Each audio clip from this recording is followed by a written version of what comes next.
Ayan, magandang araw mga ka-basics. So ngayon, ang video na to ay tungkol sa ating Evo helmet. Papakita ko sa inyo kung paano magpalit ng visor. Ayan, ang original kasi na naka-install sa kanya kapag bagong bili ay yung dark. Kaso medyo mahirap gamitin kasi dual visor na to meron na siyang dark. Kaya mas maganda na gamitin natin yung clear. Pero depende sa inyo.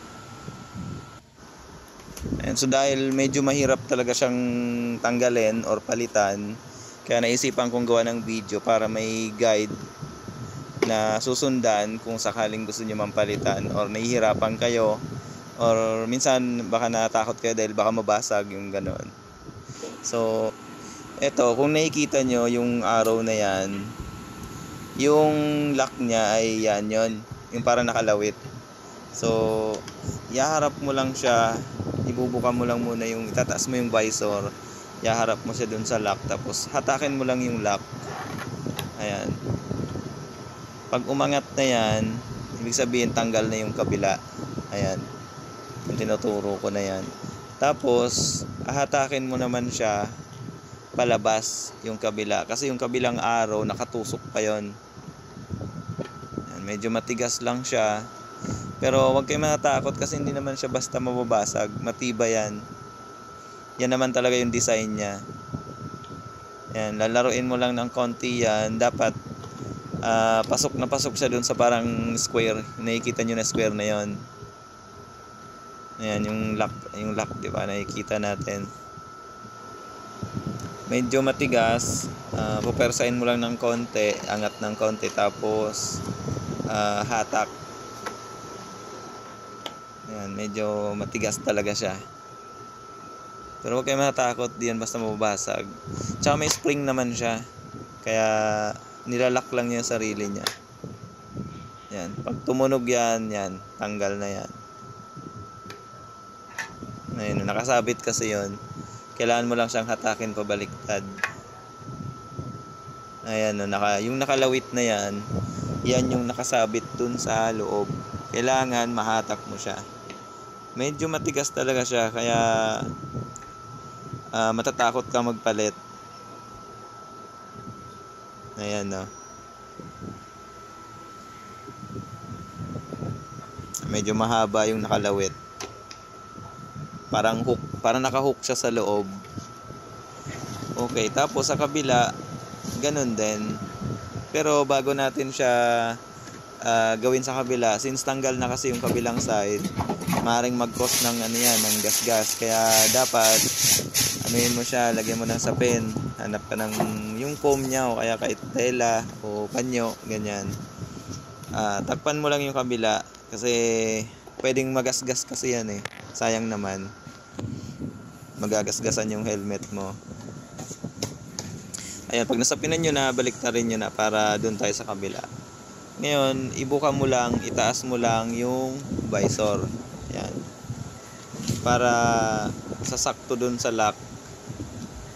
Yan. Pag inatak mo yung lock, yan, magre-release yung kabilang side. So, ibig sabihin, tanggal na yung kabilang side. Yung binilugan ko. Tapos, ngayon, kailangan mahatak mo yung kabila. Yan yung medyo matigas. Yan. Lalaruin mo lang siya. Ikot-ikotin ng konti. Dapat sakto siya doon sa square. Ayan. Pag tumunog yan, hindi yan basag. Tanggal na yan. So, ayun. Napakadali lang. Medyo mangangamba ka lang kasi syempre mahal. Tapos, takot ka na persahin baka mabasag. Kaya mag-alala, hindi naman siya madaling mabasag.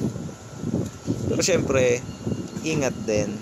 Tapos, kung napansin nyo, ginawa ko siya sa higaan, hindi sa table kasi baka magasgas So since foam yung higaan, di kumbaga mas kampante ako na hindi siya magagasgas. So tatakpan ko lang yung kabila, sasapinan para hindi magasgasan yung ating helmet saka yung visor syempre. Sa pagbabalik, ayan, ganun din gagawin nyo.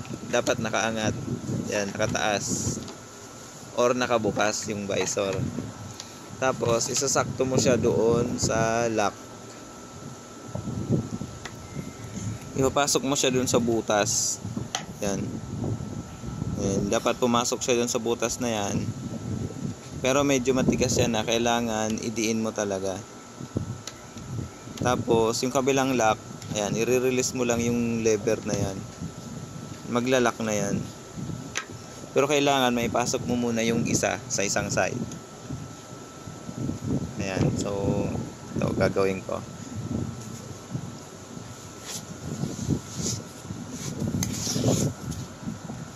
Sa kabila, ganun din. Pero dito, since hindi mo na siya matatagilid, medyo mas mahirap siya ng konti. Actually, dito ako nahirapan eh. Ayan, kahit diinan mo siya, talagang medyo may katigasan. Kasi, kailangan kasi nakatagilid ng konti yung visor. Kaso, since nakakabit na yung kabila, hindi mo na siya matatagilid. Ibubuka mo lang siya ng konti. Ayan. Diyan ako medyo nahirapan. And for sure, pag kinabit nyo, dito kayo medyo mahihirapan.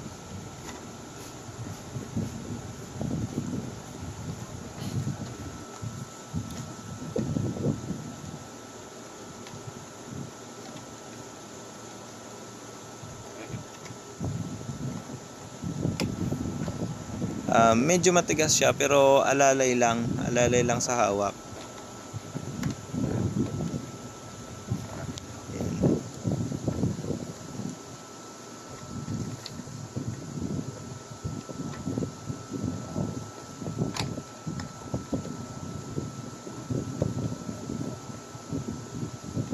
Pag narinig nyong tumunog, yan, okay na yan. Tapos i-double check nyo lang. Yan, pasok na yan. Tapos yung kabila, ayan, mayroon siyang lock na hatakin mo lang. Ayan. Tapos diinan mo ng konti, i-release mo. Ayan, automatic yan, lock na yan. Ayan. Kung napansin nyo, hindi ko siya masarado, hindi masagad. Kasi natanggal yung lock sa kabila. So, i-release ko lang naman yan. Babalik, kumbaga, ipapasok mo lang, tapos lock ulit. Ayan. Ayan, so kailangan mo lang siyang i-fix, tiinan, tapos ayan, okay na yan. Ngayon, sana ay may natutunan kayo sa video na to at maraming salamat po kung umabot ka man sa part na to. Baka pwedeng pa-subscribe at pa-like na rin sa ating video para sa mga susunod pa na update. Maraming salamat!